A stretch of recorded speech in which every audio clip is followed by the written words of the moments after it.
Recording in progress. मोक्षमार्गस्य नेतारम् भेत्तारम् कर्मभूभृताम् ज्ञातारम् विश्वतत्त्वानाम् वन्दे तद्गुणलक्षम् वन्दे तद्गुणलक्षम् मोक्षमार्ग के नेता एवं कर्म पर्वतों के भेदक और विश्व के सब तत्वों के ज्ञायक चेतन संवेदक सद्गुण आप समान प्राप्त हो यही भावना भाकर दे विनय पूर्वक करूं वंदन बारंबार दिनेश्वर जी बारंबार दिनेश्वर जी। Recording stopped. तत्वार्थ सुनामा की महाशास्त्र है आचार्य उमा स्वामी द्वारा रचित। इसके अंतर्गत तीसरा अध्याय अपना चल रहा है और तीसरे अध्याय में प्रारंभ में अधोलोक का वर्णन है। अधोलोक में मुख्य रूप से 7 नरक पृथ्वियों का उसमें रहने वाले नारकी जीवों की अवस्था, उनकी स्थिति, वहाँ नरक में कितने दिल हैं, ये सारी बातों की चर्चा यहाँ की। उसके बाद में अब मध्य लोक पर हम आ गए हैं और मध्य लोक एक राजू बाय एक राजू का, एक राजू लंबा एक राजू चौड़ा और कितना ऊंचा है, ऊंचा कितना है, मध्य लोक कितना ऊंचा है, 1,40,000 योजन। बढ़िया, 1,40,000 योजन की ऊंचाई वाला ये मध्य लोक है। और इस मध्य लोक में क्या है, क्या है मध्य लोक में?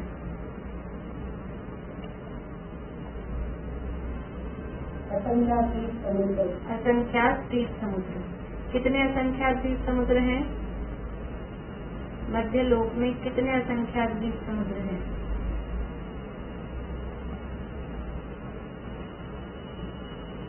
25-16 पर 4 पहले में जितने समय होते हैं उन समय के बराबर द्वीप समुद्र।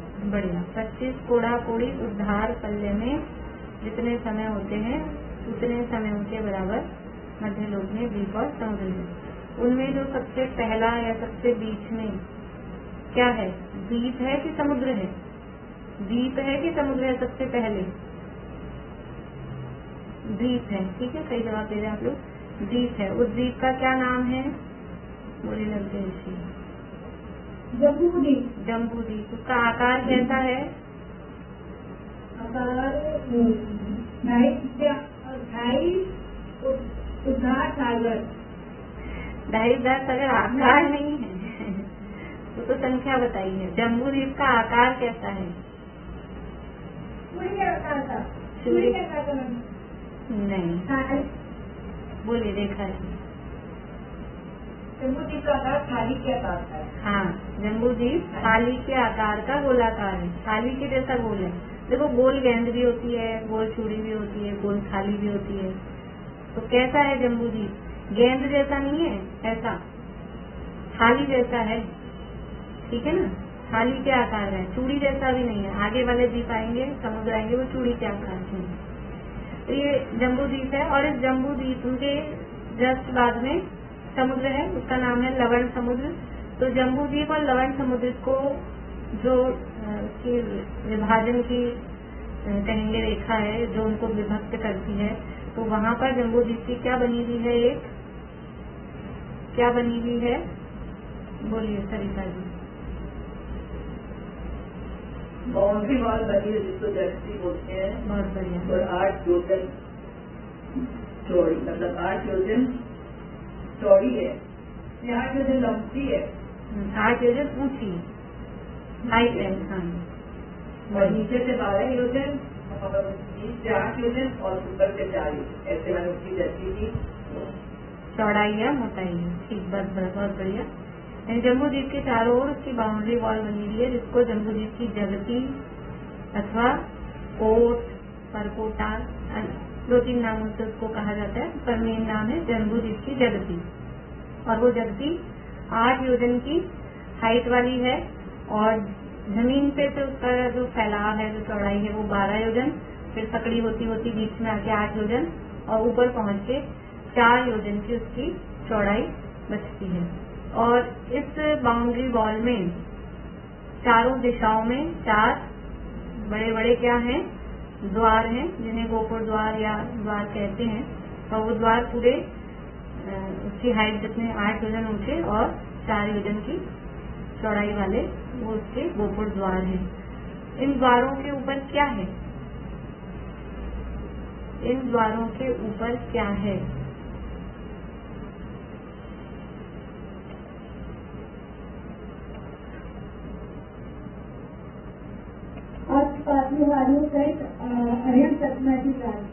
बहुत बढ़िया। अष्ट प्रातिहार्य सहित अनंत प्रतिमाएं वहाँ पर विराजमान है द्वार के ऊपर। देखिए कैसे पता लगता है कि ये अनंत प्रतिमा है कि सिद्ध प्रतिमा है। अब वहाँ पे जो प्रतिमाएं विराजमान है, जो भी अकृत्रिम जिनालय में, तो कैसे पहचानते होंगे? चिन्ह होते होंगे, शेर का चिन्ह, बैल का चिन्ह, बंदर का चिन्ह।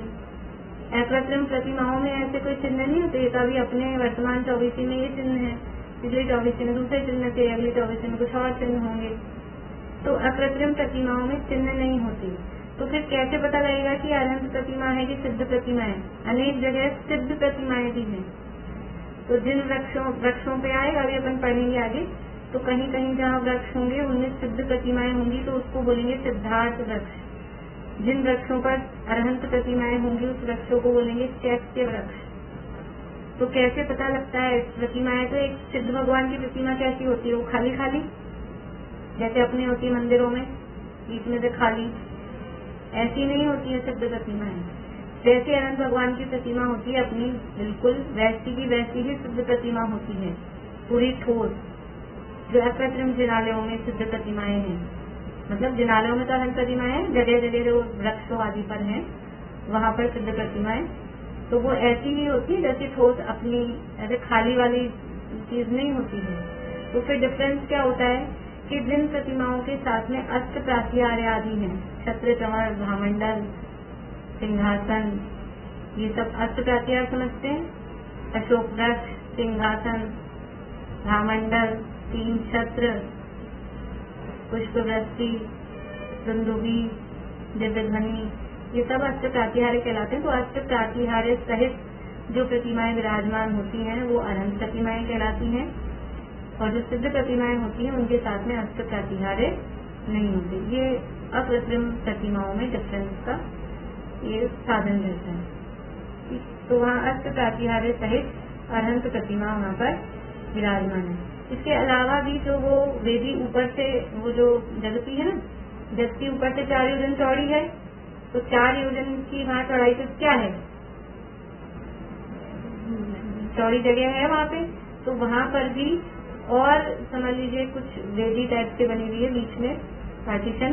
तो एक साइड ऐसे बाग बगीचे टाइप ऊपर जो बाउंड्री वॉल है, अब वो बाउंड्री वॉल के ऊपर इतनी 4 योजन की मोटाई वहाँ है ना, चारों तरफ गोलाकार रूप में, तो वहाँ पे भी बाग बगीचे आदि हैं, बावड़ियां हैं,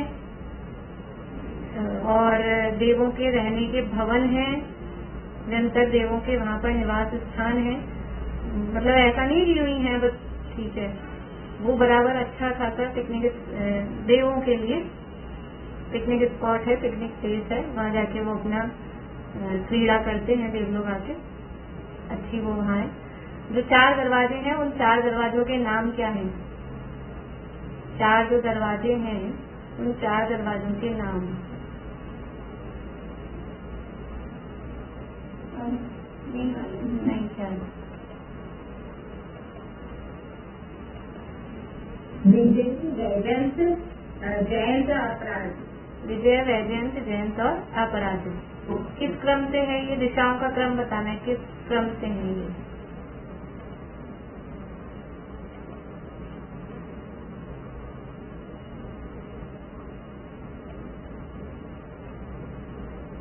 जल्दी करिए चमजान जी, बोल रहे हैं। पूर्व में विजय, तो दक्षिण में वैजन, उसमें दक्षिण में वैजन और उसमें पश्चिम के अंदर रखा है शयन और उत्तर में अपराध। हाँ, यानी पूरब, दक्षिण, उत्तर और पश्चिम, नहीं पूरब, दक्षिण, पश्चिम और उत्तर, ऐसे क्रम से विजय, वैजयंत, जयंत और अपराजित, ये 4 दरवाजे। और जो इनके देव हैं, इनके अधिष्ठाता देव, जो इनके रक्षक देव कहो, उन देवों के भी यही नाम है, विजय देव, वैजयंत देव, जयंत देव, अपराजित देव।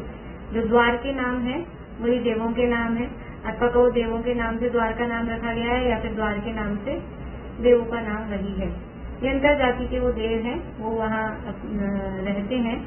और एक एक द्वार के ऊपर आकाश में उनकी पूरी पूरी नगरियां बसी हुई हैं। विजय देव की नगरी, जयंत देव की नगरी आकाश में, जो जम्बू द्वीप की जगती है। आप लोग इमेजिन कर पा रहे हैं? आप लोग अपने मन में देखो, हम कागज पे या बोर्ड पे बनाएंगे तो इतना तो जम्बू द्वीप बनेगा।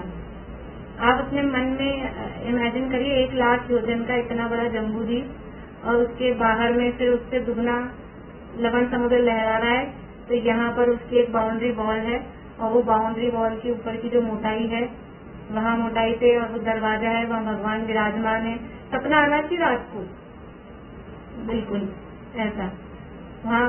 और वहाँ जो उसका जो देव है, उस देव की नगरी ऊपर आकाश में, उस दीवार पे तो है ही जो बने हैं महल वगैरह जो जलती है उसकी सरफेस पे, लेकिन आकाश में देवों के नगर वहाँ पर बने हुए हैं। देवों को क्या दिक्कत है आकाश में नगर बनाने में? यहाँ मनुष्य सोच रहा है चांद पे नगर बसाने की, मंगल पे फ्लैट कटने वाले कट गए हैं। तो देवों के लिए क्या है? देवों के एक्चुअल में देवों के नगर वहाँ आकाश में। तो हमने जो देखा था कि जंतर देव है, भवनवासी देव हैं, उनके मूल निवास स्थान तो अधोलोक में देखे ही थे। कहाँ देखे थे अधोलोक में? जंतर और भवनवासियों के निवास स्थान अधोलोक में कहाँ पर देखे थे?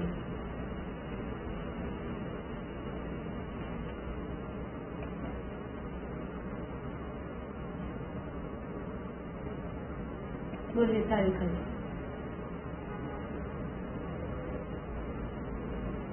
आवाज बंद है आपकी। हाँ बोलिए बोलिए।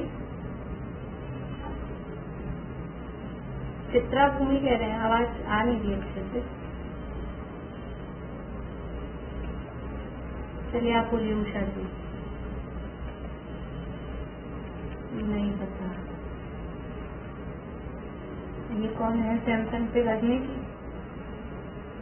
बोलिए। ये पहले ये नरक के ऊपर रहते हैं इधर भाग में, हाँ, भवनवासी जंतर देवों के निवास स्थान हमने देखे थे। पहली पृथ्वी में रत्न प्रभा पृथ्वी के जो ऊपर के 2 भाग थे, खर भाग और पंख भाग, वहाँ उनके निवास स्थान है। इसके अलावा ये मध्य लोक में भी, पूरे मध्य लोक में इस तरह जगह जगह देवों के निवास स्थान हैं। तो दिखते जा रहे हैं, अपने को दिखते जाएंगे ऐसे। आप लोग ध्यान रखते जाइएगा कहाँ कहाँ देवों के निवास स्थान है। ये सब अपने कल का हुआ समझ लीजिए। और उसकी हमने परिधि देखी थी, जम्बू द्वीप की परिधि 2 तरह से देखी थी, एक इंटरनल सर्कमफ्रेंस और एक एक्सटर्नल, एक अभ्यंतर परिधि और एक बाह्य परिधि। एक बार बता देंगे संख्या? बोलिए पुष्पा जी, आपने लिखी है, देख के बोलिए। आवाज नहीं आ रही है। आवाज नहीं आ रही। 3,16,000 योजन 152 योजन। 3,16,152 योजन से कुछ कम, ये है अभ्यंतर परिधि। ठीक है, हाँ। और 16,027 योजन 3 कोस 128 धनुष 13.5 अंगुल से कुछ अधिक बहिरंग परिधि है। ये बहिरंग बाह्य परिधि है। ठीक है, बढ़िया। ये जम्बूद्वीप की परिधि है, और इसके आधार पर जम्बूद्वीप का क्षेत्रफल जो होता है, क्षेत्रफल मतलब टोटल एरिया, वो है, लिख लीजिए आप, निकालने के लिए नहीं दे रही हूँ आप लोगों को, 790 करोड़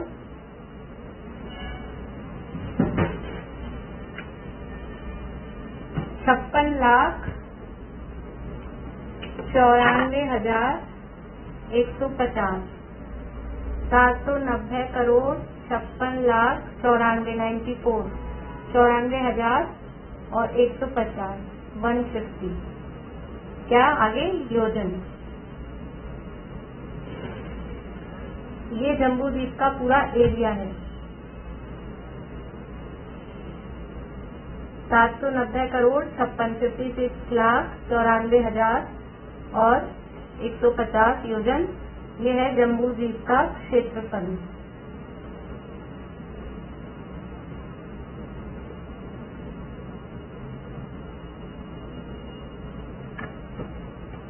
तो वो 1 लाख योजन क्या था? अपन ने 1 लाख योजन का जम्बू द्वीप बोलते हैं हम। 1 लाख योजन का जम्बू द्वीप, 1 लाख योजन का जम्बू द्वीप, वो क्या चीज है? अभियंता परिधि और बाह्य परिधि बता दीजिए, बताते हैं। जो हम 1 लाख योजन का जम्बू द्वीप बोलते हैं, तो वो 1 लाख योजन क्या चीज है?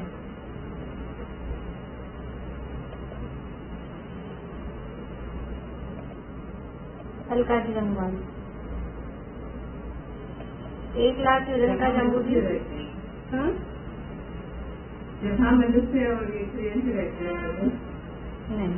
कल क्या क्लास में?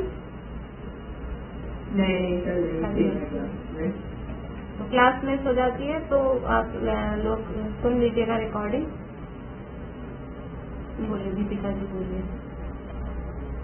1 लाख योजन जिसका डायमीटर, हाँ, व्यास या डायमीटर या एक कोने से दूसरे कोने की दूरी।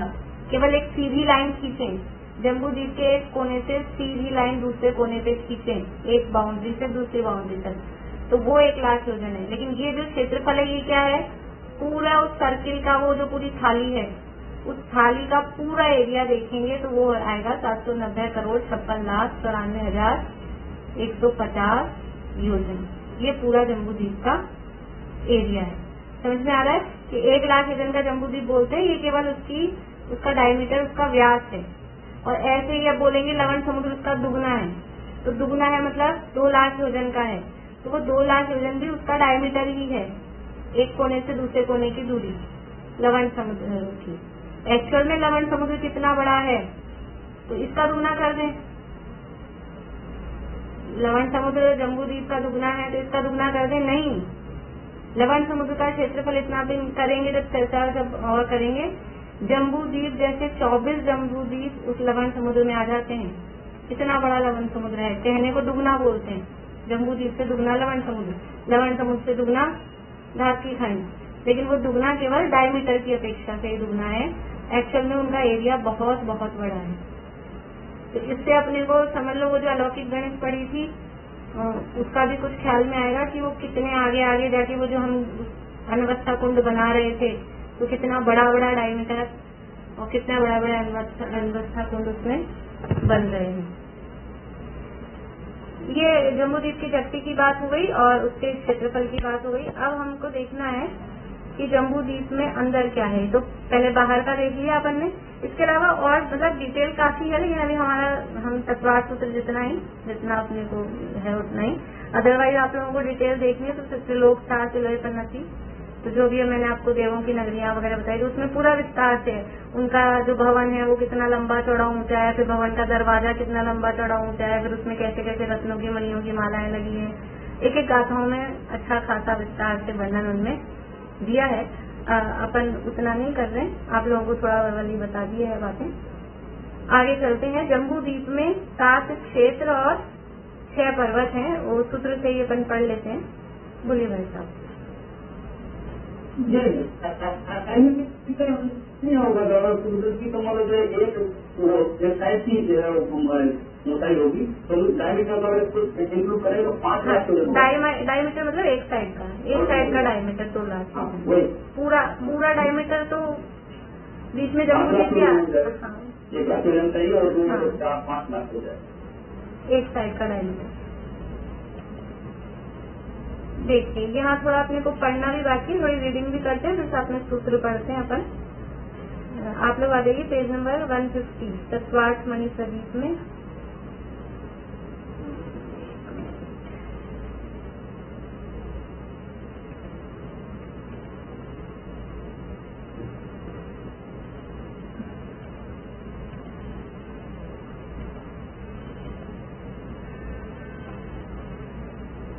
ये अपन ने 13 द्वीप समुद्रों के नाम पढ़ लिए थे।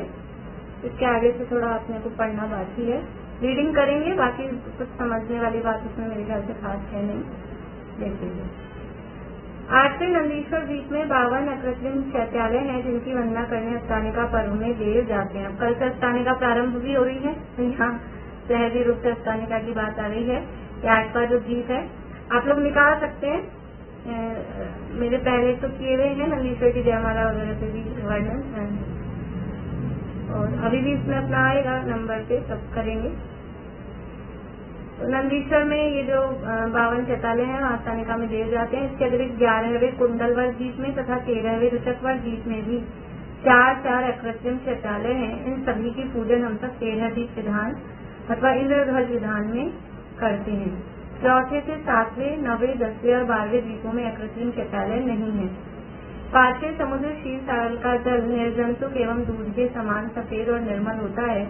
तीर्थंकरों का जन्माभिषेक उसी निर्जंतुक पवित्र जल से किया जाता है।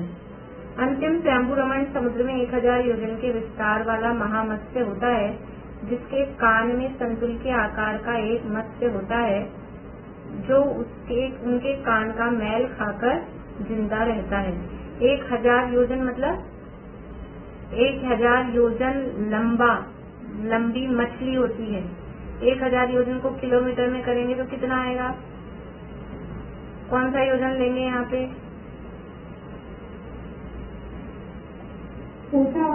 छोटा मतलब कितना?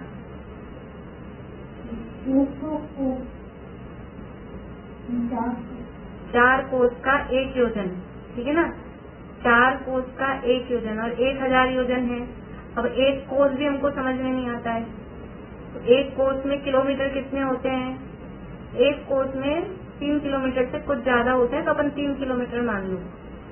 1 कोस में 3 किलोमीटर। छोटा वाला योजन मनुष्यों के शरीर की लंबाई ऊंचाई आदि देखने के लिए छोटा उससे योजन काम में लेते हैं। तो वो 4 कोस का 1 योजन ये वाली अपनी नाप है, और 1 कोस है 3 किलोमीटर का अप्रोक्सीमेट। तो 1 योजन में कितने किलोमीटर हो गए? 12 किलोमीटर हो गए। 4 कोस का 1 योजन,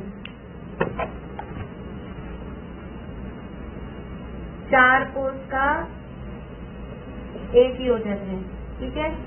और 1 कोस है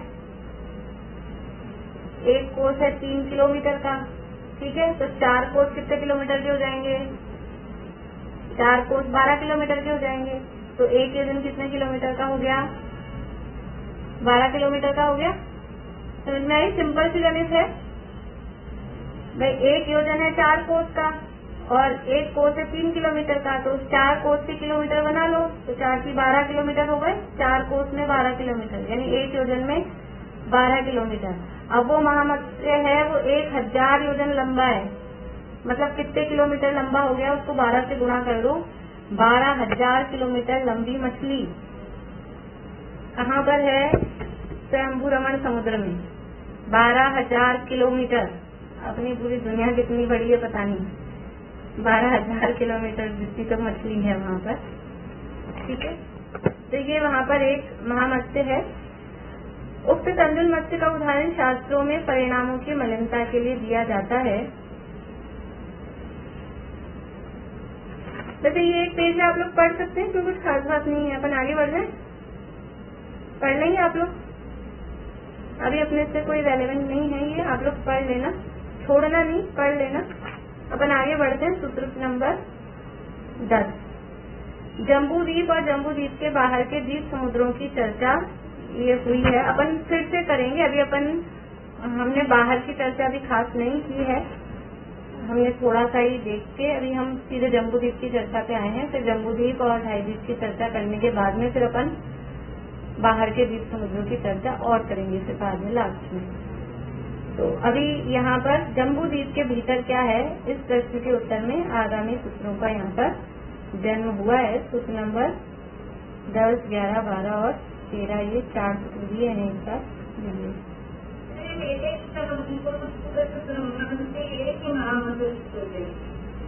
समझ नहीं आई आवाज मेरा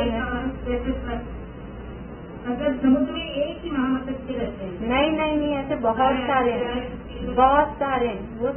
वो समुद्र कितने एरिया में है? आधा राज्य के एरिया में स्वयंभू रमण समुद्र है, तो उसमें 12,000 किलोमीटर का एक मछली नहीं है, बहुत सारी मछली है, बहुत सारी मछली है।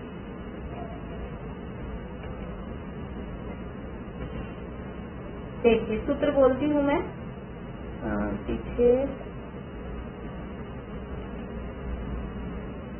सुमन क्या बोलिएगा।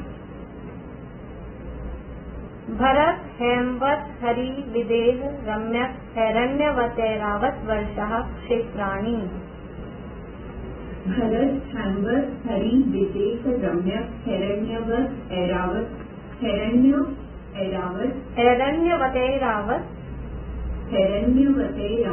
वर्षा क्षेत्राणि। भरत हेमवत हरि विदेह रम्यक हैरण्यवतैरावत वर्षः क्षेत्राणि। भरत हेमवत हरि विदेह रम्यक हैरण्यवतैरावत वर्षा क्षेत्राणि। लेकिन केवल नाम है, इसमें 7 क्षेत्रों के 7 नाम कहे गए हैं। भरत क्षेत्र, हेमवत ये क्षेत्रों के नाम है, हरि विदेह रम्यक हैरण्यवत ये नाम है, हैरण्यवत, और उसके बाद है ऐरावत, तो उसकी संधि हुई है यहाँ पे, एक ही संधि है, हैरण्यवत और ऐरावत, वो मिलके हैरण्यवतैरावत। ठीक है, कोशिश करें अगर संधि सहित शब्द बोलता है तो संधि सहित बोले, नहीं तो फिर संधि विच्छेद करके हैरण्यवत ऐरावत वर्षः क्षेत्राणि। ये क्षेत्रों के साथ वर्ष शब्द लगाने का प्रचलन है। वर्ष यानी क्षेत्र होता है, जैसे हमारे भी पहले भारतवर्ष कहा जाता था, है ना, भारतवर्ष मतलब क्षेत्र के लिए, देश के लिए वर्ष शब्द यूज में आता था। तो यहाँ वर्ष शब्द यूज में भी आया कि भरत हेमवत हरि विदेह रम्यक हैरण्यवत और ऐरावत ये 7 क्या है, क्षेत्र हैं, 7 वर्ष हैं, निदेश हैं, इन्हें क्षेत्र भी कहते हैं, ये क्षेत्र हैं। तद विभाजन पूर्वापरायता, बोलिए। हिमवन महाहिमवन निषद नील रुक्मे शिखरेणो वर्षधर पर्वतः। हिमवन महाहिमवन निषद नील रुक्मे शिखरेणो वर्षधर पर्वतः।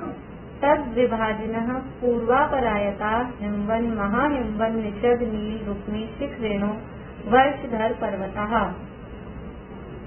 तद विभाजिनः पूर्वापरायता हिमवन महाहिमवन निषद नील रुक्मे शिखरेणो वर्षधर पर्वतः।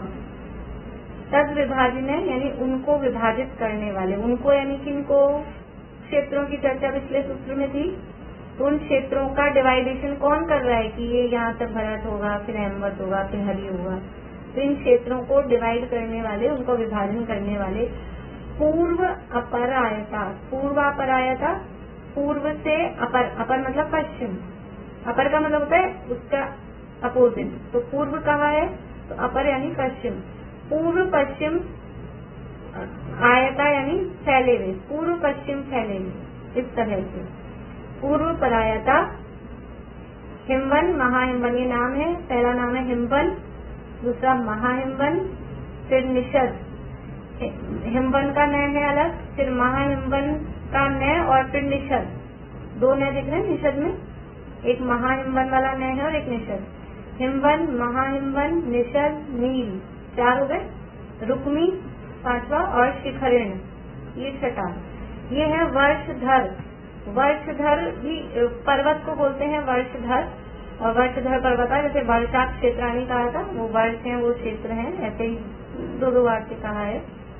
पर्वत को वर्षधर क्यों कहते हैं कि क्षेत्र को कहते हैं वर्ष, क्षेत्र को वर्ष कहा तो क्षेत्र को धारण करने वाले, क्षेत्र को धारण करने वाले यानी वर्ष को धारण करने वाले वो कहते हैं वर्षधर। क्षेत्र को कैसे धारण करते हैं कि वो पर्वत उसके वहाँ खड़े हैं ना आगे, तो ऐसा लगता है वो पर्वतों ने उस क्षेत्र को धारण किया हुआ है, इसलिए पर्वतों को वर्षधर कहते हैं।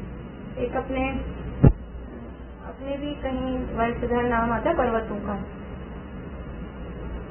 ध्यान नहीं आ रहा अभी, किसी पर्वत का नाम में वर्षधर आता है, तो सीधा सा है वर्षधर पर्वत को कहते हैं। और ये शब्द कैसे बना है कि वर्ष को धारण करने वाला वो वर्षधर कहलाता है। तो वर्ष यानी क्षेत्र और वर्षधर यानी पर्वत। तो ये 6 पर्वत हैं और ये उन क्षेत्रों का विभाजन करते हैं। और कैसे फैले हुए हैं? पूर्व से पश्चिम तक फैले हुए हैं। इस तरह से ये अभी अपन चित्र में देखेंगे, राइट टू लेफ्ट, पूर्व से पश्चिम, इस तरह से ये पर्वत फैले हुए हैं। ठीक है, एक बार सूत्र पढ़ लेते हैं, फिर आगे चर्चा करते हैं। हेमार्जुन तपनीय वैडूर्य रजत हेम मयाः। हेमार्जुन तपनीय वैडूर्य रजत हेम मयाः। हेमार्जुन तपनीय वैडूर्य रजत हेम मयाः। हेमार्जुन तपनीय वैडूर्य रजत हेम मयाः। अब इन पर्वतों का पर्वत किस तरह के हैं वो यहाँ बता रहे हैं 12वें सूत्र में। हेम यानी सोना, अर्जुन यानी चांदी। हेम अर्जुन है, हेम और अर्जुन। हेम यानी सोना, अर्जुन यानी चांदी। तपनीय, तपनीय का मतलब है तपा हुआ सोना। तपा हुआ सोना मतलब जो ऑक्सीडाइज गोल्ड होता है, रेडिश जो होता है ना, आजकल चल रहे हैं रेड कलर का गोल्ड, वैसा। एक तो गोल्ड होता है अपना येलो पीलापन जिसमें रहता है, और ये ऑक्सीडाइज जो होता है ये रेडिश वाला, वो तपनीय। फिर है वैडूर्य। वैडूर्य मणि का नाम है। ये तो अभी सोना चांदी और फिर वापस से तपा हुआ सोना कहा। वैडूर्य मणि का नाम है जो कि ब्लू कलर की मानी जाती है, वैडूर्य मणि। फिर रजत, रजत यानी चांदी। और हेम, वापस से हेम कहा तो हेम यानी सोना। मया, मया मतलब उसके हैं। ये पर्वत कैसे हैं, क्या कह रहे हैं? हेम मया, अर्जुन मया, तपनीय मया, वैडूर्य मया, रजत मया और हेम मया। मया सबके साथ लगाना है। 6 पर्वत है और 6 आपको धातु और मणियां बता दी। ये पर्वत बने हुए किसके हैं? ऐसा अर्थ भी करते हैं कि सोने के रंग के हैं, चांदी के रंग के हैं, पर वो रंग कहीं ऊपर से किया हुआ नहीं है। ये हेम मया कह रहे ना, वो पर्वत सोने मय है, चांदी मय है, वैडूर्य मणि मय है। मणि हो गए सोने चांदी के ये पर्वत हैं। कौन कौन से? तो क्रम से लगाना है, जो नाम ऊपर दिए। हिमवन वो सोने का, महाहिमवन चांदी का, निषद है वो तपाए हुए सोने जैसा लाल। फिर नील पर्वत है वो वैडूर्य मणि जैसा नीला। फिर रजत वो रुक्मी पर्वत है वो रजत यानी चांदी। और शिखरेन पर्वत है वो वापस सोने का। इस तरह से ये 6 पर्वत इन मणियों के और सोने चांदी आदि के बने हुए हैं। मणि विचित्र पार्श्वा उपरि मूले च तुल्य विस्तारः। मणि विचित्र पार्श्वा उपरि मूले च तुल्य विस्तारः। मणि विचित्र पार्श्वा उपरि मूले च तुल्य विस्तारः। मणि विचित्र पार्श्वा उपरि मूले च तुल्य विस्तारः। अब कैसे हैं ये पर्वत? उन पर्वतों की बात बता रहे हैं। ये पहले कह रहे हैं ऊपरी मूले से तुल्य विस्तारा। ऊपरी यानी ऊपर से और मूले यानी नीचे, मूल में नीचे से ऊपर तक तुल्य विस्तारा, एक समान विस्तार वाले हैं। पर्वत जनरली कैसे होते हैं? अपन कैसा चित्र बनाते हैं पर्वतों का? जब भी हमको नक्शे में कहीं भी पर्वत दिखाना होता है तो हम कैसे दिखाते हैं? ये ऐसे ये पर्वत दिखाते हैं तो नीचे से चौड़े, ऊपर से सकड़े। ज्यादातर होते भी इसी तरह के अपने यहाँ पर्वत, नीचे से चौड़े फैले हुए होते हैं, ऊपर जाते जाते ऐसे तिरछे होते जाते हैं। लेकिन ये पर्वत कैसे हैं? ऊपरी मूले से तुल्य विस्तारा, मतलब नीचे जितने चौड़े थे ऊपर पहुंचेंगे तो भी उतने ही चौड़े। रेक्टेंगुलर ये पर्वत है, आयताकार पर्वत है, त्रिकोणाकार नहीं है। त्रिकोण रूप से ये पर्वत नहीं है, नीचे से ऊपर तक समान विस्तार वाले हैं। अभी केवल अपन सूत्र का अर्थ कर रहे हैं, फिर इनकी विशेष चर्चा अपन करेंगे धीरे धीरे। और क्या कह रहे हैं? मणि विचित्र पार्श्वा, पार्श्व यानी इनके दोनों साइड। अभी अपन यहाँ बना रहे हैं ऐसा, ये देखिए ये जम्बूद्वीप है और ये इस तरह से यहाँ हिमवन, महाहिमवन, निषद, नील, रुक्मी और शिखरिन, ये 6 पर्वत हैं। तो अब ये पर्वत कैसे हैं कि नीचे से ऊपर तक समान चौड़ाई वाले हैं। तो ये पर्वत यहाँ ऐसे खड़े हैं। अब ये अपना फ्लैट है ना बोर्ड, तो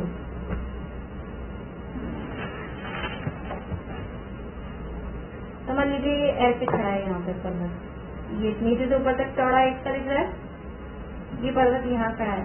तो इसके जो दोनों पार्श्व भाग मतलब ये वाला साइड और ये नीचे वाला साइड। अब मैं ये बोर्ड हटाती हूँ। अब ये पर्वत आपको समझ में आ रहा है ना, ये पर्वत ऐसे यहाँ खड़ा था, ऐसे यहाँ खड़ा किया था अपन ने, ऐसे मैंने पकड़ रखा है। तो उसके जो पार्श्व भाग है, ये वाला भाग और ये वाला भाग, ये कहलाएंगे पार्श्व भाग। इसको भी ऐसे करके दिखा देती हूँ आपको। ये पर्वत यहाँ खड़ा है जम्बूद्वीप में, है तो एक्चुअल में ऐसा ही, क्योंकि वो ऐसा है ना तिरिया, और ये यहाँ पर्वत ऐसे खड़े हैं। समझ में आ रही बात? दिख रहा है आपको? ये ऐसे पर्वत यहाँ खड़ा है बीच में। अब ये पर्वत खड़ा है तो ये दोनों साइड, ये वाला साइड और ये वाला साइड, दोनों साइड कैसे हैं? मणि विचित्र, अनेक प्रकार की मणियां इन पे लगी हुई हैं। ये जो पर्वत इस तरह से खड़ा है, यहाँ पर ये पर्वत खड़ा है, तो यहाँ पर भी और इस साइड भी मणियां जड़ी हुई हैं। पर्वत किसका बना हुआ है? सोने का तो पर्वत है हिमवन पर्वत, और फिर उसपे मणियां जड़ी हुई हैं।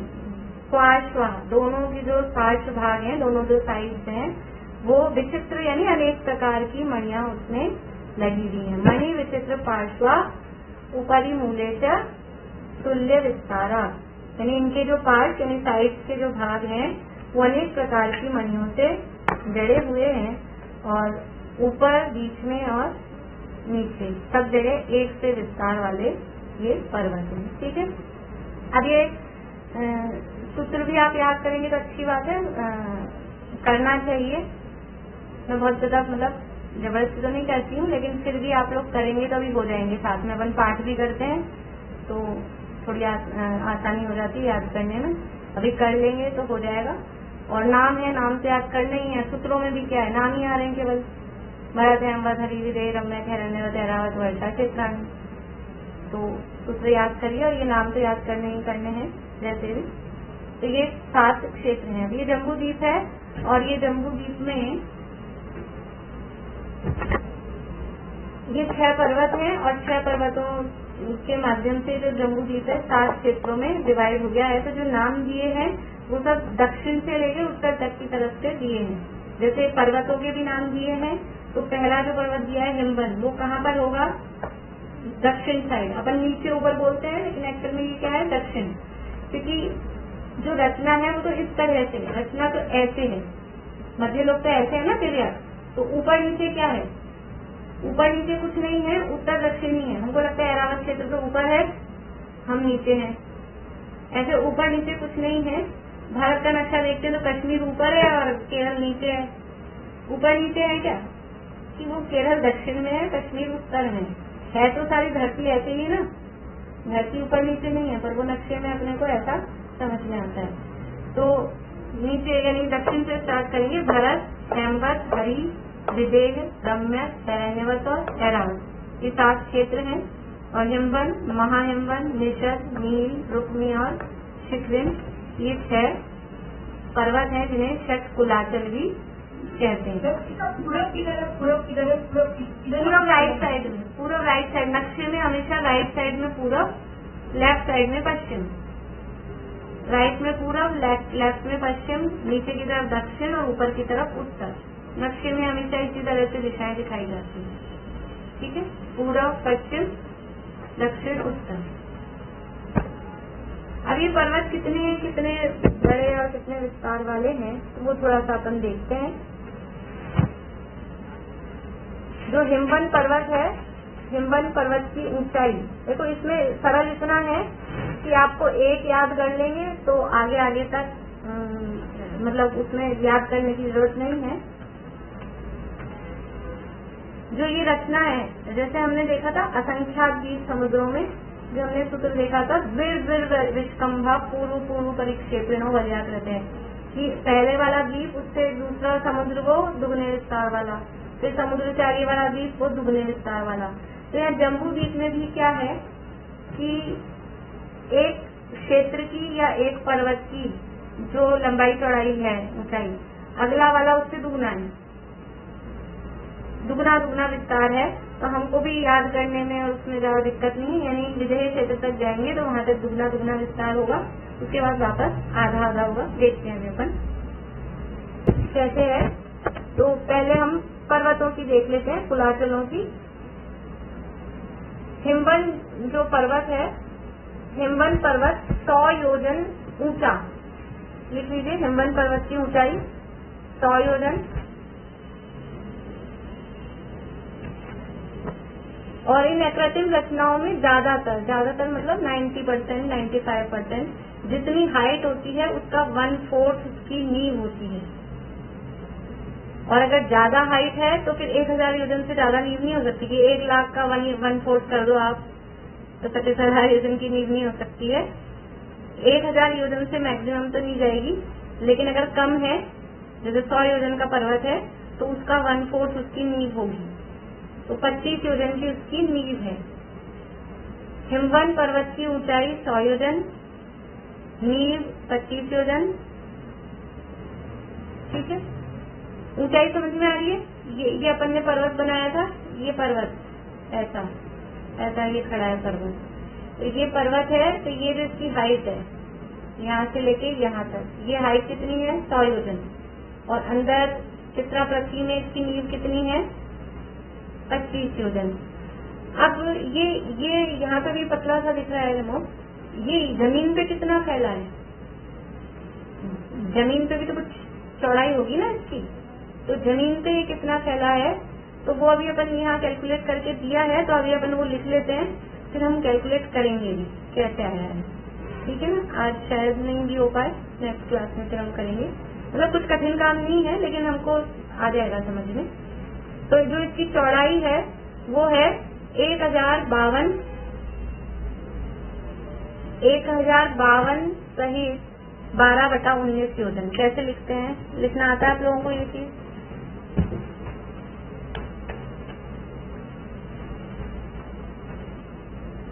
एक 1052 सहित 12/19 योजन। ठीक है, लिखते हैं ऐसे अपन 1 सही 1/2, 1.5 को कैसे लिखते हैं, ऐसे लिखते हैं ना। तो ये ऐसा, ये क्या है हिमवन पर्वत की चौड़ाई। चौड़ाई मतलब कहाँ पर है ये चौड़ाई, जमीन पर है कि ऊपर है? सब जगह है, क्योंकि ऊपरी मूले से तुल्य विस्तार है। नीचे से ऊपर तक कितना चौड़ा है, लगभग अपन शॉर्ट में बोलेंगे लगभग 1052 योजन, लेकिन पूरा एग्जैक्ट कितना है 1052 सहित 12/19 योजन इसकी चौड़ाई है। ये कैसे आई है कि अभी जो आपको बताया था, पहला क्षेत्र है उससे दुगनी चौड़ाई वाला आगे वाला पर्वत है, उससे दुगनी चौड़ाई वाला आगे वाला क्षेत्र है, उससे दुगनी चौड़ाई वाला फिर आगे वाला पर्वत है, फिर उससे दुगनी चौड़ाई वाला आगे वाला क्षेत्र है। तो ये दुगना दुगना करने से निकल के आती है। तो भरत क्षेत्र की जितनी चौड़ाई है उसको दुगना यहाँ करा गया है, तो ये 1052 सही 12/19 योजन आया है। तो अपन जब भरत क्षेत्र की चर्चा करेंगे तब उसको दुगना करके अपन देख लेंगे। ठीक है, तो ये हिमवन पर्वत की लंबाई चौड़ाई ऊंचाई सब हो गई। जैसा हिमवन पर्वत है वैसा का वैसा उधर से फर्सिया कहेंगे, लास्ट वाले पर्वत का नाम क्या है, शिखरी। शिखरीन पर्वत है ना, शिखरी भी बोलते हैं, शिखरेन भी बोलते हैं, दोनों चलेंगे नाम। शिखरी भी बोलेंगे, शिखरेन भी बोलेंगे, दोनों चलेंगे। तो जो शिखरी पर्वत है वो भी सेम कलर भी आप देखेंगे सेम आ रहा है, हेम दोनों का। और हाइट भी दोनों की 100 योजन की हाइट है, 25 योजन की नींव है, और 1052 से ही 12/19 योजन उनका विस्तार है।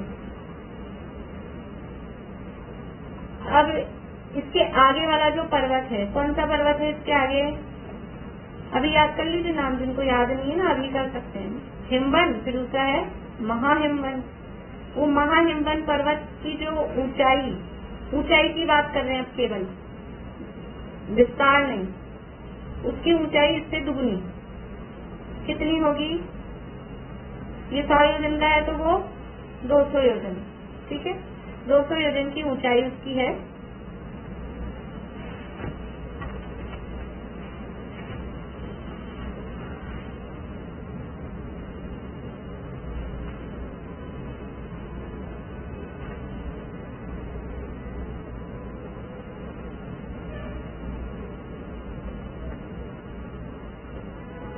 फिर निषद जो पर्वत है उसकी ऊंचाई 400 योजन।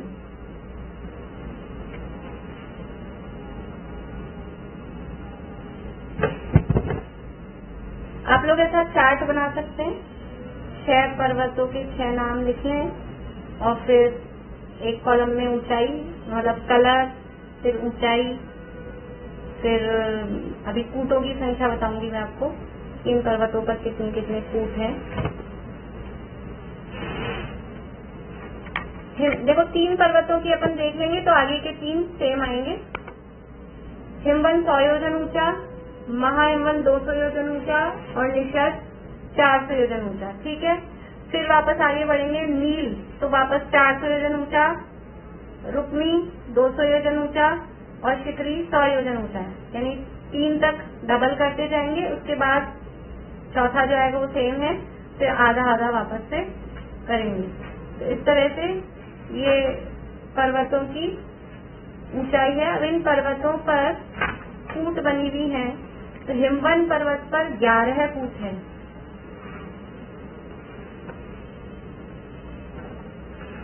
हिमवन पर्वत पर 11 कूट,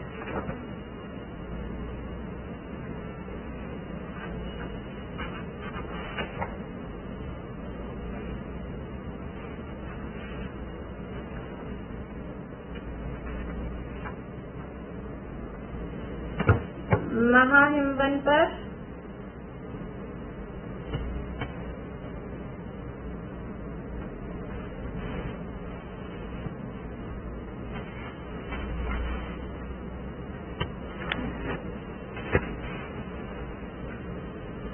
8 कूट और निषद पर 9 कूट।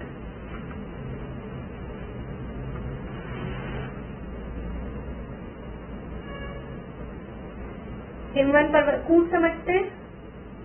कूट नहीं समझते। कूट का मतलब है टोक नहीं बनी होती है पर्वतों पे, कूट बोलते हैं, टोक बोलते हैं। तो जो 11 कूट या 11 टोक है उसमें से एक कूट पर तो है अप्रतिम जिनालय और बाकी की जो बची 10 उन पर है देवों के रहने के स्थान। देखो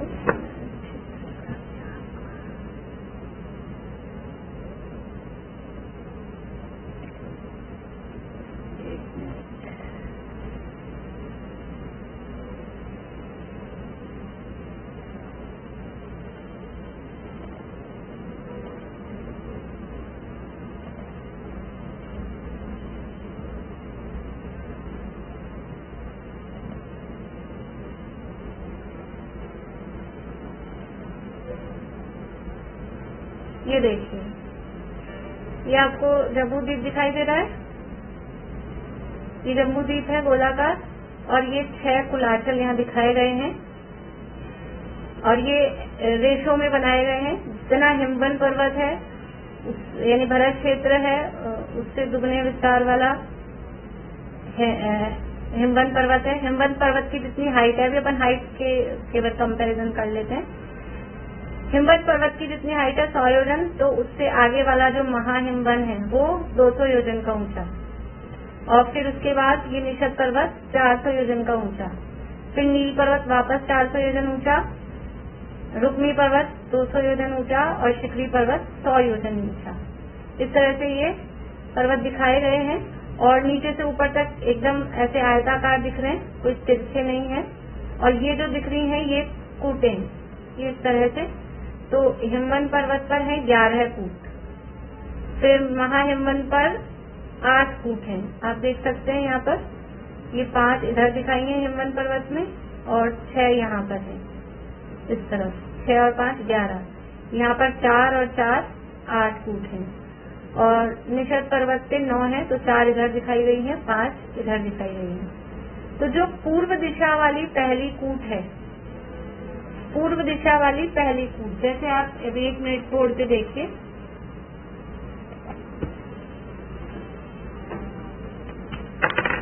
ये पर्वत है। अपन इस पूरे को भी पर्वत समझ लेते हैं। मान लीजिए ये हिमवंत पर्वत है ना, ये वाला, और यहाँ पर ये फिर कूटें बनी हुई हैं इस तरह से, ऐसे कूट के लिए ऐसा चित्र बनाया। तो जो भी ये कूटें बनी हुई है, तो ये जो पूर्व दिशा वाली, ये पूर्व दिशा है, इधर दिखाई दे रहा है, ये पूर्व दिशा वाली जो पहली कूट है, पूर्व दिशा वाली पहली कूट पर अकृत्रिम जिनालय होता है।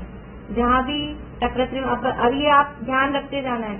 अपन मध्य लोक के, अपन अधोलोक के गिन के आए हैं, वंदना करके आए हैं, कितने थे अधोलोक में अकृत्रिम जिनालय?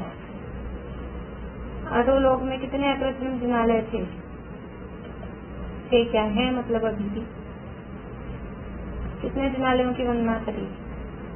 तो जिनको याद है पहले तो उन्हीं के हाथ खड़े हैं। बोलिए अलका जी। 7 करोड़ 72 लाख। बहुत बढ़िया। 7 करोड़ 72 लाख वो अधोलोक में अकृत्रिम जिनालय, उनकी वंदना अपन करके आए। जब यहाँ मध्यलोक में कितने हैं? मध्यलोक में कितने अकृत्रिम जिनालय हैं? बोलिए पुष्पा जी।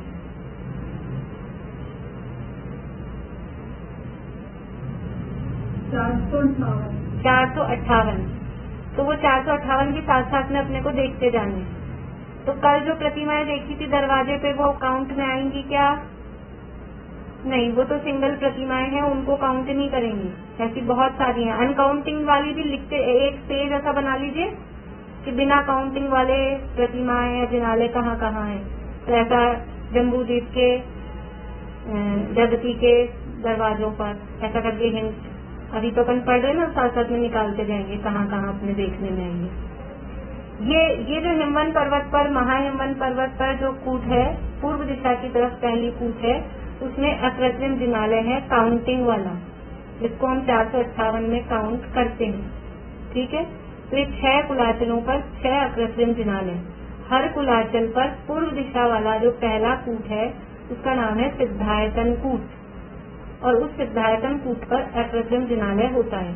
इसके अलावा जो बाकी की 10 कूट बची है, या 7 कूट बची है, या 8 कूट बची है, उन सब कूटों के भी नाम दिए हैं शास्त्रों में। लेकिन अब अपने को उन नामों से क्या करना है? कोई गंगा कूट है, कोई सिंधु कूट है, अलग अलग देवों के नाम से कूट है, देवियों के नाम से कूट है। जो देव, क्योंकि ये बाकी के कूटों पे वेंतर देवों के, देवियों के भवन वगैरह हैं, तो वो जो उसका मालिक देव होता है उसके नाम की वो कूट बन जाती है, उस कूट को वो कहते हैं। तो अपन और सारे नामों पे नहीं जा रहे, बस ये ध्यान रखना है पूर्व दिशा वाली जो पहली कूट होती है उस पर अकृत्रिम जिनालय होता है। तो इस तरह से टाइम अपना हुआ है, अपन संक्षेप कर लें कि क्या क्या पढ़ा। मेन आज 6 कुलाचल, 7 क्षेत्रों के तो नाम देखे, अभी क्षेत्रों का विस्तार वर्णन अपन बाद में करेंगे।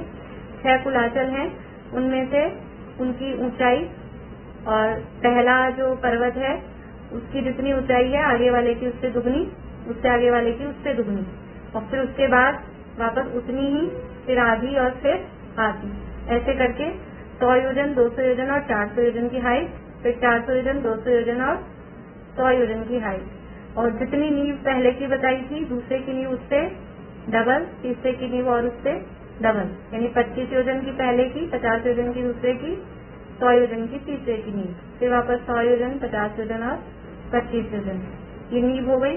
कलर सूत्र में दिए ही गए हैं, हेम, अर्जुन, तपनीय, वैडूर्य, रजत और वापस से हेम, ये उसके कलर दिए गए हैं। और कूटों की संख्या 11, 8, 9, फिर 9, 8, 11।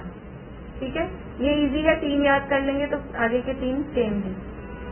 ये इनकी कूटों की संख्या है। और जो विस्तार हमने अभी हिमवंत पर्वत का देखा है 1052 सहित 12/19 योजन, आगे के पर्वतों का विस्तार और वो शेष चर्चा अपन अगली क्लास में से कर लेंगे। अभी समय अपना हो गया है। पहला अकृत्रिम जिनालय जो बताया उसका नाम क्या बताया? सिद्धायतन कूट। जो भी अकृत्रिम जिनालय यहाँ कूटों पर, सभी कूटों का नाम सिद्धायतन कूट होगा। चाहे हिमवन पर्वत पे हो, चाहे महाहिमवन पर हो, चाहे निषद पर हो, सिद्धायतन कूट उसको बोलेंगे। तो उससे पता लगेगा ये अकृत्रिम जिनालय है। वो 11, 8 और क्या? ये कूटों की संख्या है 11, 8 फिर 9, मतलब हिमवन, महाहिमवन, निषद ऐसे करके 11, 8, 9 फिर वापस 9, 8 और 11। इस तरह से ये इनके होने वाले कूटों की संख्या है। अभी और थोड़ी सी बातें हैं, चलेगा अभी अपना विषय, अभी पूरा नहीं हुआ है। बोलिए बोलिए।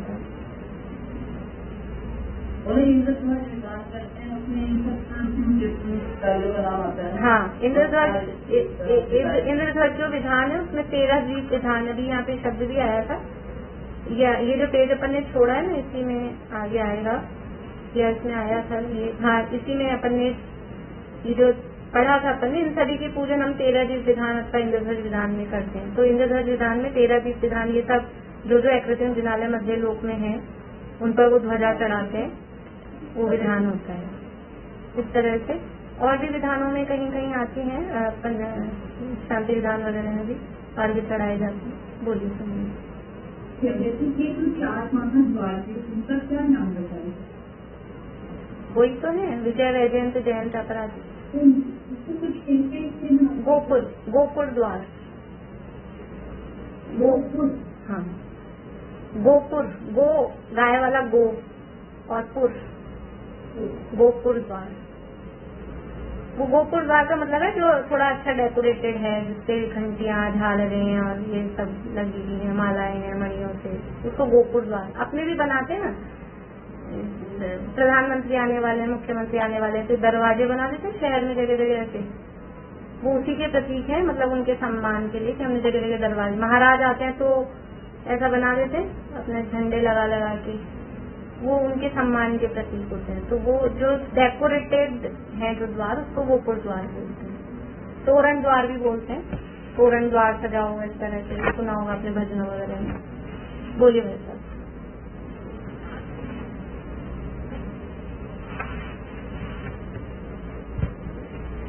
आवाज चालू करिए। दक्षिण में जो मंदिर होता है उसे गोपुर ही बोलते हैं।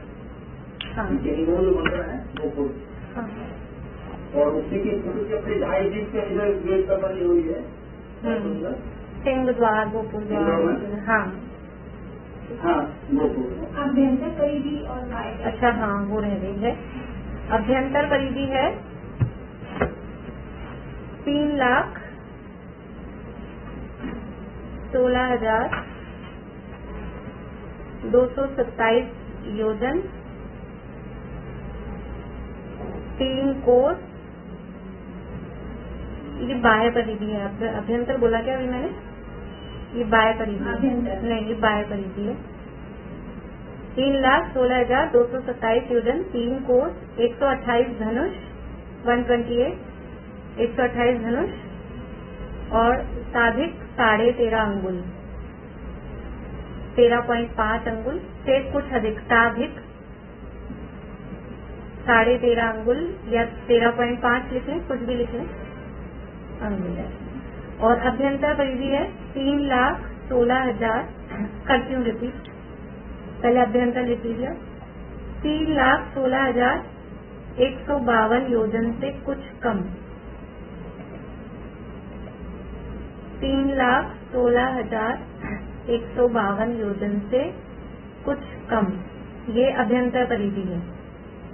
और बाह्य परिधि फिर से देख लीजिए, 3,16,227 योजन, 3 कोस, 128 धनुष और 13.5 अंगुल से कुछ अधिक, साधिक 13, साधिक लिखा ना, साधिक 13.5 अंगुल या 13.5 अंगुल से कुछ अधिक, कुछ भी लिख सकते हैं। इस तरह से ये परिधि हुई जिनवाणी स्तुति बोलेंगे।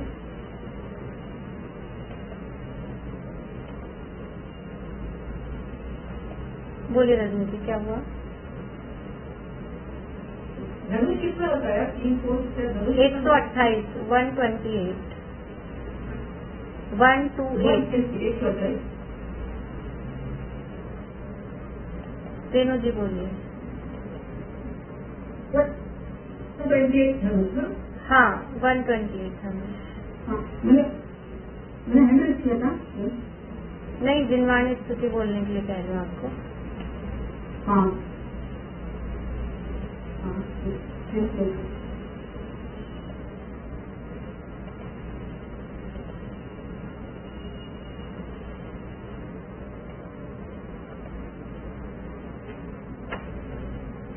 आटो मेरा वेद दाते चमत्कार कर मूड होवे। अरे पर चिंता संसार स्वयं की करके समय साथ बूते देखोवे। चलित को चला लगावे कर्ज मुक्ति पथ में व्यवहार सबसे सहज प्रेम में हो। दुर्भाग्य निर्दोष समय सुजयवंत बरसते।